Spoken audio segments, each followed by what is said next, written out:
Welcome back to Become a Calm Mama. I'm your host. I'm Darlene Childress. I'm a life and parenting coach. And I titled today's podcast episode, What Kids Don't Know. I've noticed in my practice and when I'm coaching moms that a lot of times parents are really upset when their kids are misbehaving, and they kind of have this unconscious belief that kids should know better.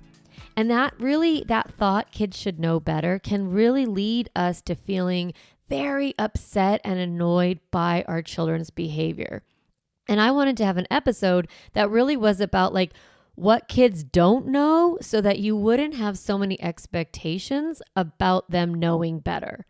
Also, just a reminder that you're going to have to teach your kids how to behave many times. So telling your kid once or having a limit one time isn't really enough to get them to understand that it is in their best interest to follow your rules. That takes a long time. And every time they go through a new developmental stage, they end up needing to learn it again because their brain has grown and they've created new neural pathways. And that old framework for the limits or the behavior that was accepted or that they learned was okay in the past, they are now pushing the new boundary because their brain has new ideas, new understanding, new exposure. And they have to be able to expand their understanding of what behavior is okay. And in that expansion, they push against the boundaries to figure out how solid they are. So you are going to constantly be resetting limits, teaching new things for kids because they don't know a bunch of things. So let's talk about what kids don't know. And I'm framing this conversation in the concept of social norms. There are things in a society, these are unwritten rules that govern behavior within a society or a group. And that's what dictates sort of what's considered acceptable and what's unacceptable. And these are like a shared understanding among the members, what's okay in certain situations. A very simple example is whether you should use your fingers or your hands to eat or not to eat. And different cultures have different rules. For example, when I was in Paris last year, I realized and learned that they never, ever really pick up their food, that they always use a fork and knife, even with a hamburger, even with pizza. And that was really surprising to me, and you can go and be yourself in that culture, but recognize that you might be doing an offensive behavior. We see this with parents as well in our own culture, where a kid will start to eat spaghetti with their hands. And we're like, what are you doing? Don't do that. And it's because they haven't really understood the social norm around etiquette and food and what utensil to use and what's appropriate. So every culture, every group, every society has these unwritten rules. And they're helpful because they create a predictable and harmonious interaction between society. We do need some social norms. Now, some social norms are things from the past that maybe we don't like anymore, like systemic racism or the patriarchy or something like that. There might be norms that we've decided we don't like and we want to push against. But as a parent, what we're primarily talking about is really what's acceptable behavior. Like if you walk into someone's home, you don't immediately walk to their kitchen and start looking into their cupboards. I guess you can if that's your value system, but most of us would find that sort of rude, right? You wouldn't do it if you were a grown up. And when kids do it, we get really annoyed. What are you thinking? That's so rude. Well, kids don't know what is rude. They have to be taught what is rude. Social norms are what determines whether something is rude or not rude. So kids first learn the social norm, then they learn that breaking those social norms is considered rude. So we have to teach our kids how to how to behave socially so that we don't have chaos and confusion, and we have clear guidelines for how to stand in a line. And like I said, these are very specific to cultures and groups and subcultures, and every social norm, it reflects the unique values and beliefs of that society, of that group. And even within a society, there's smaller subgroups that have their own norms, like different religions and different school environments and sport groups and racial and cultural groups. And so we're trying to help our kids socialize. If you are in an environment where you're socializing a child in the world and you also have a different subgroup, then you want to be teaching your kids that this is okay in this environment and not in that environment. And if you think about the magnitude of what is required for kids to learn how to be a person in society, it's a lot. It's a lot of work. It's a lot to remember and a lot to learn, and a lot of mistakes are going to be made. So I want to first let you know that your kids, they're not born with social norms, that social norms are taught through socialization. That your job as a parent is to socialize your kids and raise them and educate them in a particular culture or group. You want to give them enough skills and enough tools and enough awareness of what behavior is accepted so that they can be successful. Now, let me give you some examples of that. We have to teach our kids what they can say and what they can talk about. So is it okay to use profanity? That's pretty confusing as a social norm. In some groups, it's fine. In some contexts, it's fine. But when you have a 4-year-old saying the F word, that feels odd, right? Or a 12-year-old swearing at their parent, that doesn't feel right. But maybe I swear on this podcast sometimes, and I use profanity in a way that is accepted to most of my social group, right? Most of the people that listen to this podcast. Now, you might really not like it, and it might rub up against you. And I've decided within my authenticity and my integrity that it's okay for me. But if you and I were in a one-on-one conversation and you asked me to refrain from swearing, I would, out of respect for you. So that nuance is really complicated to figure out what works and what doesn't. So if I'm speaking to a large audience, I've decided in this social group, this is fine. But if I'm in a one-on-one situation, I've made maybe different social norms are expected, made different decisions. With your kids, they don't know if it's okay to talk about the size of someone's body, whether someone is very small or very large. They don't know if it's okay to talk about wealth or poverty or homelessness, or if somebody looks different, if they have a face that looks different or they're acting strange. When we're kids, we don't know if that's okay or not. We don't know when you're kids to be able to say I don't like you, or your breath smells, or your shoe is ugly. Kids are filterless. They don't have any reason to filter themselves because they don't understand social norms. So it's complicated for us to talk to our kids and teach them how we have so many things to teach them. Oh my God, so many social norms.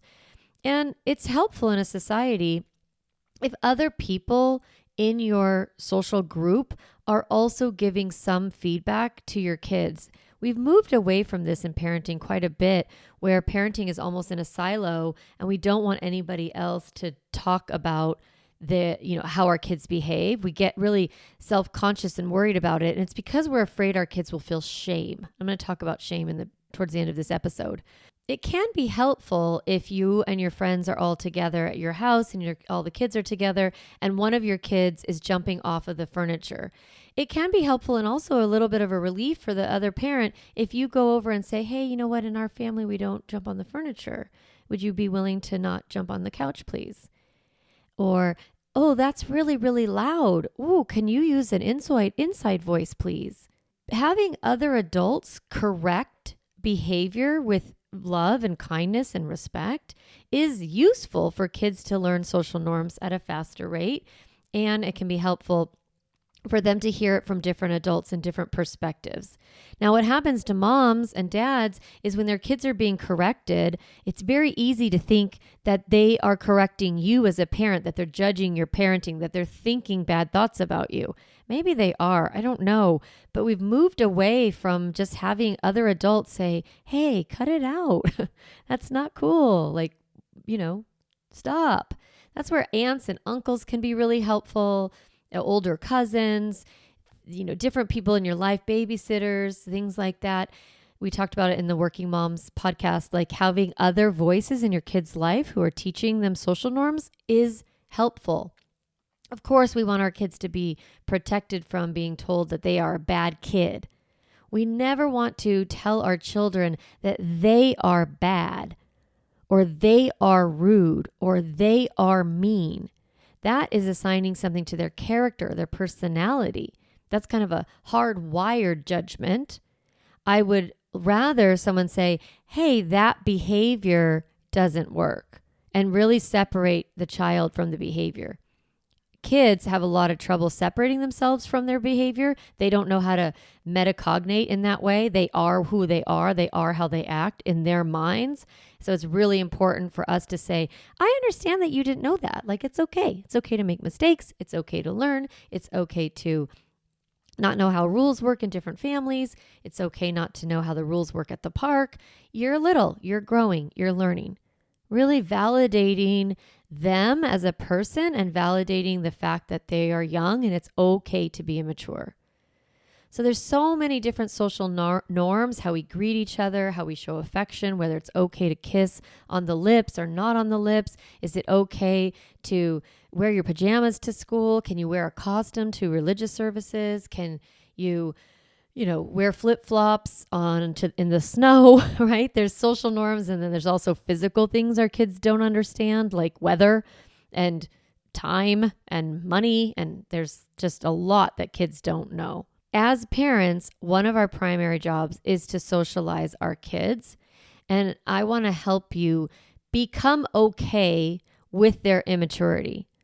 So like I said, you want to be careful. You don't want to shame your kids by comparing them to others. Well, that's not nice. I don't think that Jacob would ever say that to his mommy. When you say something like that, I understand what you're trying to do. You're trying to normalize and socialize your kid and have them use others' behaviors as a cue to them of whether they should behave a certain way or not. That's not really helpful, though. We want to help our kids understand why they're behaving that way, what emotional need they're getting met, or what feeling they're communicating, or what feeling they're coping with, and helping them find a different way to get that need met. So we're validating them as a person. We're validating them having their emotions and their needs and their desires and all of those things. And we're setting boundaries about other ways that they can get those needs met. A lot of times I'll see parents using fear of not being accepted by others to change their kids' behavior by saying things like, do you think kids will want to play with you if you act like that? Trying to use like rejection and social ostracization as a tool to change behavior. That's very damaging to your children's emotions and to their self-concept, because they need to believe that kids are going to want to play with them even if they act poorly. Like we want our kids to believe that they're lovable and good enough and worthy of love and worthy of attention and worthy of acceptance, even if they are acting out a need that they need, acting out a big feeling. We don't want our kids to walk around with a self-concept that says, I'm not lovable unless I'm good. I'm not good enough unless I'm perfect. I'm not safe unless I make everyone else happy. That's not going to be helpful. So we don't really want to be using fear or shame or comparison or rejection to help our kids change their behavior and to help socialize them, because it creates damage in ways that are very hard to heal in adulthood. This whole podcast is really about healing the next generation in advance. And I'm very committed to your children's emotional well-being. And if you've made these mistakes, don't worry about it. It's okay. You can heal that by just changing your behavior and validating your kids. An example of this would be, say your child has an ice cream cone, right? And one of their friends says, oh, can I have some of it? And your child's like, no, I want to have my own ice cream cone. I don't want to share. And then you say, well, that's not nice. Don't you want people to share with you? Wouldn't you want them to share? And, kids like kids who share. And I'm not going to buy you things unless you share. You need to show gratitude. You need to be generous. And a lot of monologuing, and a lot of talking and lecturing and moralizing. Instead, you can say, hey, it makes sense that you wouldn't want to share. You were really excited about your ice cream. That's totally fine. I get it. And sometimes when we're with other people and they watch us eat ice cream, it can make them feel sort of sad too. So you can either go separate and eat your ice cream over there, or you can choose to share part of it with your friend. So that's the example of validating the feeling while also limit setting. Now think about the fact that I'm very calm while I'm saying that. I'm not mad that they don't want to share. I'm validating the desire, the human desire to get as much sweets inside your body as you possibly can. That's normal, right? It's normal human behavior, but it's not a social norm that we've decided as a society we share with others. There is a real tension when your kids are not doing the social norm. Like if they're not sharing the ice cream with their friend, there is a true risk in society because when individuals violate social norms, it can lead to social sanctions, ranging from mild disapproval to formal rejection. And I think all of us as parents, we're very, very scared that our children won't be socialized in a way that makes them successful. We don't want them to be the odd person out. We don't want them to be rejected. That's very existential for us. It feels very scary. And the best way to get out of that fear is to not make this moment in time mean anything about the future or mean anything about our kids' character. So we really want to be able to look at our kids' behavior and think, oh, this is a skill gap. This is a thing they don't yet understand about how the world works. This is a social norm that they haven't become aware of, or maybe they haven't bought into. Sometimes we need to let kids have a little bit of social backlash in their friend group, not bullying, not teasing. I don't want anyone ganging up on each other. But if you have a kid who never takes a turn on the yard and hogs the ball, it is helpful for the group to say, we don't want to play with you today because you hog the ball all the time. And have our kid feel that just enough where they say, well, wait a second. I want to play the game and I want to play with my friends and I really want the ball, but I don't know if I can get all three. So I have a choice. I can go play by myself and hog the ball all I want, or I can figure out a way to not hog the ball. And when everyone is feeling kind of happy about each other, they can say, oh, you're doing the ball hogging thing again. Don't do that. And the social group will oftentimes do a lot of correcting in norms and helping us find norms. It doesn't always have to be shaming. It doesn't have to be bullying. It doesn't have to be teasing. We want our kids to be in community so that they can rub up against the boundary, fail, not fail, learn a little bit, and then overcome that. Little kids are going to make a lot of social mistakes. They're going to hog the ball. They're going to not share. They're going to maybe tease or taunt or say name calling, different things like that. And the friend groups will say, ew, like there's something about it that doesn't feel right to them. And they'll give that feedback. Of course, we need adults around to make sure that kids' feelings are coached, but we don't need to be so careful that we're always avoiding the opportunity to learn the socialization by over-policing all the children in how they treat each other. I don't mean to be too ranty here, but I do feel that we've done a great job at making sure kids are emotionally safe, but we haven't done a good job at helping kids overcome discomfort. We've almost made some of the circumstances too protected, too safe, that their kids aren't really getting a chance to build that resilience and build that scaffolding that comes with understanding how the world works.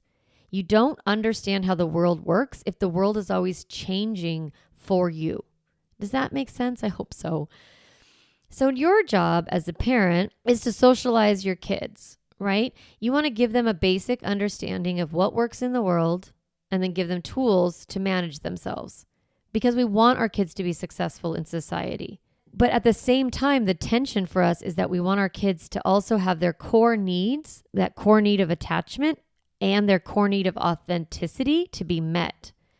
So we want to discipline our child in a way that encourages them to create and preserve a positive sense of self. So let me break this down a little bit.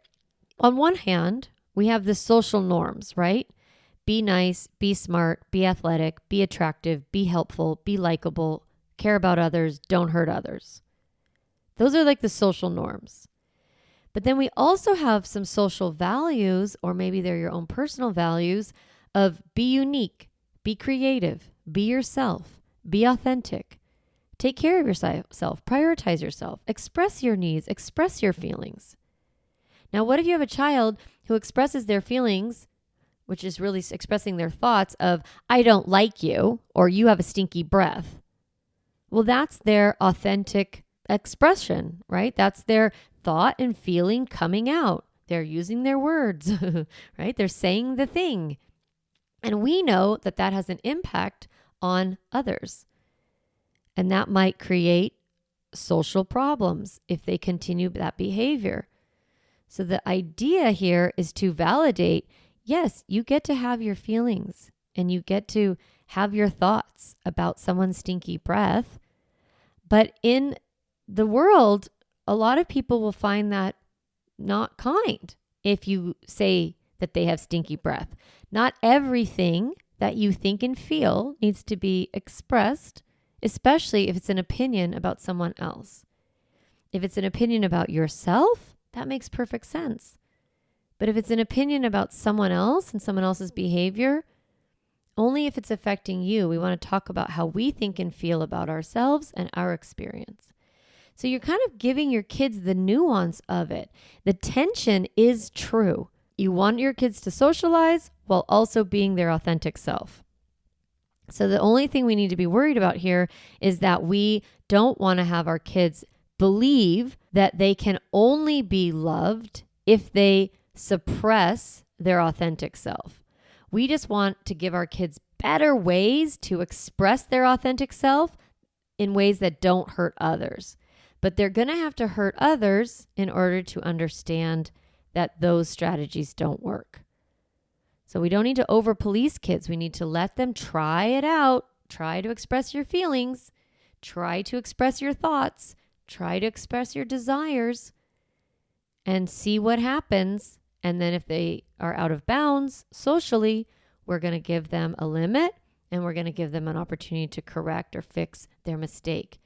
So we want to be careful that we don't have our kids believe I'm only lovable when I am accepted.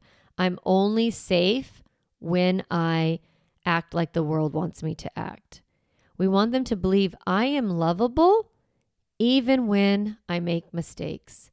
I am safe. I can trust the adults around me even when I act poorly. And by poorly, we really mean out of bounds socially. We want our kids to be able to feel that they're good even when they're bad, that they're lovable even when they make mistakes. We want our kids to believe deeply that it's okay for them to be young and immature and not know things. Children actually know that they're young.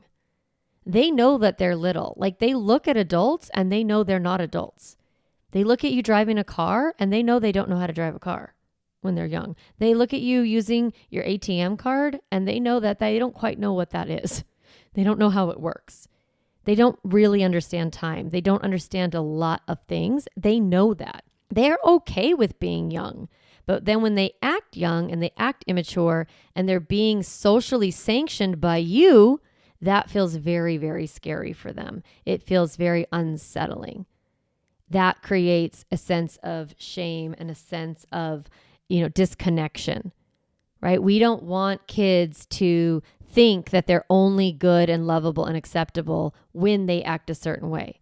We want them to know you are loved and good and acceptable, even when you act out, that your emotional and physical safety is guaranteed no matter how you act. When they have that sense of internalized security, they don't have to go into a bunch of maladaptive strategies to get their emotional needs met. So this is a foundational episode that's really about how to first validate that there is a tension between socializing your child and allowing them to express their authentic self. But it can be handled in such a way where you preserve both. And that really is the calm mama process, ultimately. It's being okay with your kid's behavior. So that's calm. Not making their behavior mean anything about their character or their future. Just see it as it is. Skill gap, immaturity. Next, validate that emotion that's driving that behavior. That's the connect. So we have calm, connect. Connect, helping your kid understand themselves. I think about connect a lot lately, like connect my kid to themselves. Connect their outside behavior to their inside behavior. When they understand what's happening inside, then they can change how they behave on the outside. Now, sometimes kids need limits, right? So we calm, we connect, we limit set. We set limits around the ways that their emotion or their needs can be met in ways that work for others. Limit setting is a major tool in socializing. And then if they make mistake, we go to correction, giving kids an opportunity to correct their mistakes. That makes them feel empowered. So we have the calm mama process: calm, connect, limit set, correct. Starting with us, normalizing that kids are going to make mistakes, normalizing kids are immature, normalizing that they don't know a bunch of stuff yet, and letting that be okay. If that's your primary takeaway, I'd love that for this week. If you can have the belief and communicate to your child, I'm good enough exactly as I am. Maybe you need to go back and reparent yourself. Maybe there's parts of you that felt like you had to hide or not be able to show yourself because of, you expressed yourself in a way that other people told you was bad or wrong, or they told you you were bad or wrong. For me, one of my childhood messages was that I was too direct, that I was too straightforward, that I lacked diplomacy, that I wasn't able to communicate in a way that was kind. And really, I just had a lot of thoughts and feelings, and I felt very safe to express them. Look, today I have a podcast, right? I'm constantly expressing my thoughts and feelings. I had to overcome the shame of hiding my true thoughts and feelings because I was so afraid of being socially ostracized, being rejected. What I really needed in childhood was for someone to come alongside and say, you have great thoughts and great feelings, and you can learn better ways to share those. So validating my insides and giving me new tools to show them on the outside. That's what we all need. So you might need to go back and heal some of that for yourself so that you can show up more calm with your kids. What I want you to know, mamas, is you're good even when you're bad. And I never think of it that way, but that childlike, binary, good, bad, black, white thinking, sometimes we get stuck there. I'm a bad mom because I yelled. I'm a bad mom because I lost my patience. I'm a bad mom because I didn't go to the end of the year birthday party or celebration because I was at work. I'm a bad mom. Don't do that. Don't assign yourself an identity around your behavior. You are a good mom. You are lovable even when you make mistakes. It's okay to be new at this parenting and not know things. It's okay to be a beginner. You are safe regardless of how you act. You're good. You're good enough exactly as you are. If no one tells you that, at least re-listen to this. I'm telling you that. And you get to tell your kids that. It's okay to be beginner. It's okay to make mistakes. It's okay to learn new things. It's okay. You're okay. You're lovable. You're good enough. So that's my message to you this week. Whew, kids don't know things. They just don't. And your job is to teach them lovingly and gently. All right, mamas, I will talk to you next week. Hey mama, if you enjoyed this podcast episode, I want to encourage you to do two things. The first is go to my website, calmmamacoaching.com, and get a copy of the Stop Yelling cheat sheet. You'll get a step-by-step breakdown of the most important tool I teach, which is the pause break. And you'll also get 40 ideas to reset your body and balance your nervous system so you don't have to yell at your kids. You can get a copy of that, again, at my website, calmmamacoaching.com/stop yelling. The other thing I'd love for you to do is go to Apple Podcasts and rate and review this podcast so that other moms can discover empowering and helpful, practical parenting strategies, just like you did today. Thanks so much for listening to the podcast. It means a lot to be in your ear every week and to support you on your parenting journey.